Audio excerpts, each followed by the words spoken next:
नमस्कार. आजच्या या खास विश्लेषणात आपलं स्वागत आहे. आज आपण एका अशा प्रकरणाबद्दल बोलणार आहोत जे ऐकून आपल्या सर्वांना नक्कीच वाटेल की एक सामान्य माणूस प्रशासकीय यंत्रणेशी कसा दोन हात करू शकतो. हे फक्त एक साधंसुधं प्रकरण नाहीये बरं का. हा एक ऐतिहासिक विजय आहे. एम शर्मा विरुद्ध राज्य माहिती आयुक्त या खटल्याचा आणि विशेषतः रिट याचिका क्रमांक 638/2021चा हा सुरुवातीपासून ते विजयापर्यंतचा संपूर्ण लढा आहे. प्रशासनाला उत्तरदायी धरण्याची आणि माहितीच्या अधिकाराची ही एक जबरदस्त गोष्ट आहे. चला तर मग थेट सुरू करूया. आता सर्वात आधी एक विचार करायला लावणारा प्रश्न. सरकारी कर्मचाऱ्याचं वेतन किती आहे हे जाणून घेण्याचा अधिकार सामान्य नागरिकांना आहे का? बऱ्याचदा होतं काय, प्रशासकीय अधिकारी ही माहिती द्यायला स्पष्ट नकार देतात. म्हणतात ही तर खाजगी माहिती आहे. पण खरंच तसं आहे का? सरकारी तिजोरीतून जाणारा पैसा म्हणजे पर्यायाने जनतेचाच पैसा ना. मग ही माहिती लपवण्याचा अधिकार प्रशासनाला कोणी दिला?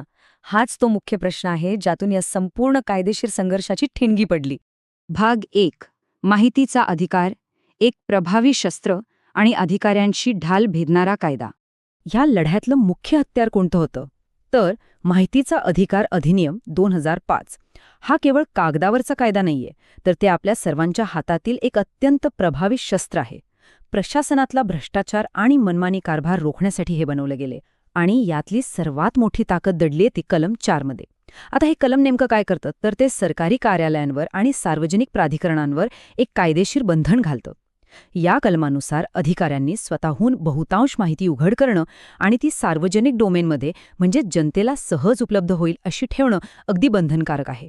सोप्या भाषेत सांगायचं तर माहिती लपवणं हा अपवाद असला पाहिजे आणि माहिती देणं हा नियम असायला हवा. भाग 2. एम शर्मा यांचा लढा, सत्याच्या शोधात असलेला एक सामान्य नागरिक. ही गोष्ट आहे मध्य प्रदेशातल्या छिंदवाडामधील एम शर्मा यांची. आता त्यांना काही मोठी राज्य चालवणारी गुप्त माहिती नको होती. त्यांना फक्त एका वन विभागातील जसवीर सिंग रावत आणि अनामिका शर्मा या 2 कर्मचाऱ्यांच्या वेतनाची माहिती हवी होती. त्यांचा प्रश्न अगदी साधा आणि सरळ होता, पण जेव्हा ती माहिती नाकारली गेली तेव्हा नाईलाजाने हा लढा उच्च न्यायालयात पोचला. ही अधिकृत रिट याचिका क्रमांक 6038/2021 ची नोंद आहे. राज्य माहिती आयुक्तांकडूनही जेव्हा न्याय मिळाला नाही तेव्हा याच कायदेशीर दस्तऐवजाने एका मोठ्या युद्धाची सुरुवात केली. भाग 3. प्रशासनाची दडपशाही आणि नकार, नोकरशाहीची एक भक्कम भिंत. न्यायालयात पोहोचण्याचा हा रस्ता अजिबात सोपा नव्हता. समोर एक भली मोठी नोकरशाहीची भिंत उभी होती. जनमाहिती अधिकारी आणि अपिली अधिकाऱ्यांनी ही अत्यंत साधी माहिती जाणीवपूर्वक दडपण्याचा प्रयत्न केला. नकाराचा हा प्रवास कसा होता ते पाहूया. जानेवारी 2019 मध्ये जनमाहिती अधिकाऱ्यांनी पहिल्यांदा नकार दिला.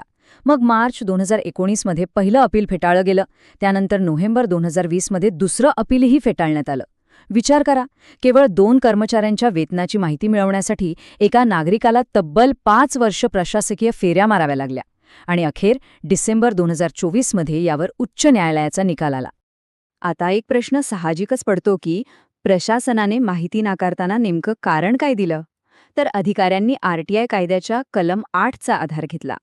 त्यांनी असा दावा केला की ही तर त्रयस्थ पक्षाची आणि वैयक्तिक माहिती आहे आणि कर्मचाऱ्यांच्या संमतीशिवाय ती देताच येणार नाही. पण सत्य काय होतं? सत्य होतं कलम 4, ज्यामध्ये स्पष्ट लिहिलं की सरकारी पैशातून दिलं जाणारं वेतन ही सार्वजनिक माहिती आहे आणि ती उघड करणं हे प्रशासनाचं उत्तरदायित्व आहे. म्हणजे थोडक्यात हा थेट 2 कलमांमधला आणि 2 विचारसरणींमधलाच संघर्ष होता. भाग 4. उच्च न्यायालयाचा ऐतिहासिक विजय आणि नोकरशाहीवर निर्णायक प्रहार. हा खटला जेव्हा मध्य प्रदेश उच्च न्यायालयात पोहोचला तेव्हा खऱ्या अर्थाने फैसला होणार होता. न्यायमूर्ती विवेक अग्रवाल यांच्या खंडपीठासमोर ही सुनावणी सुरू होती. याचिकाकर्ते एम शर्मा यांचे वकील अधिवक्ता नित्यानंद मिश्रा यांनी अतिशय उत्तम आणि भेदक युक्तिवाद केला. त्यांनी न्यायालयाच्या निदर्शनास आणून दिलं की ही माहिती स्पष्टपणे कलम 4 अंतर्गत येते आणि विशेष म्हणजे प्रशासनाने कर्मचाऱ्यांनी माहिती देण्यास नकार दिलाय असं फक्त तोंडी कारण दिलं होतं. तसा कोणताही लेखी दस्तऐवज त्यांनी सादर केलेलाच नव्हता. मिश्रा यांच्या या एका युक्तिवादाने प्रशासनाच्या बचावाचे अक्षरशः तुकडे केले. आणि इथला सर्वात महत्वाचा मुद्दा म्हणजे न्यायमूर्ती विवेक अग्रवाल यांनी दिलेला हा स्पष्ट आणि ऐतिहासिक निर्णय.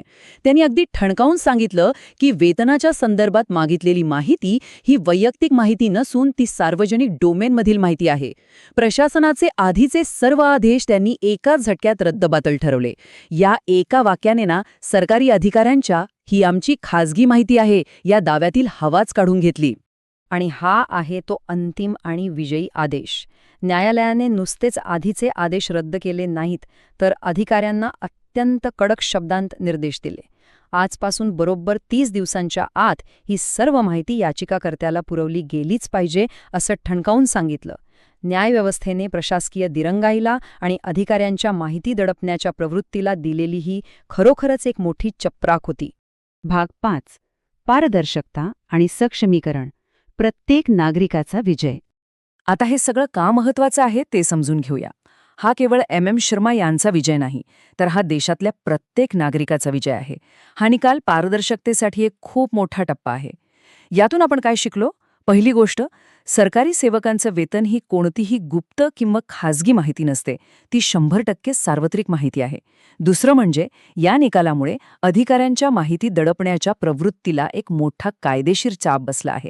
आणि तिसरी सर्वात महत्वाची गोष्ट, यामुळे जनसामान्यांचं खऱ्या अर्थाने सक्षमीकरण झालंय. आता आपण सर्वजण अधिक आत्मविश्वासाने प्रशासनाकडे उत्तरदायित्वाची मागणी करू शकतो. जेव्हा अधिकारी माहिती लपवू पाहतात तेव्हा असे कायदेशीर निकाल त्यांना त्यांची योग्य जागा दाखवून देतात. तर कायद्याचा योग्य वापर करून एक सामान्य माणूसे शक्तिशाली व्यवस्थेला कसं पारदर्शक बनवू शकतो हे आपण या विश्लेषणातून पाहिलं. ही माहिती जर महत्वाची आणि उपयुक्त वाटली असेल तर अशाच जनजागृतीपर आणि माहितीपूर्ण विषयांसाठी व्हिडिओला लाईक करा, शेअर करा आणि ग्रीन रुद्राक्ष चॅरिटेबल ट्रस्टच्या चॅनलला सबस्क्राईब करायला विसरू नका. जाता जाता एक विचार नक्की करा. जर सरकारी तिजोरीतील पैसा जनतेचा आहे तर त्या पैशाचा हिशोब मागण्यात आपण मागे करायचं. सतर्क रहा आणि पुन्हा भेटूया.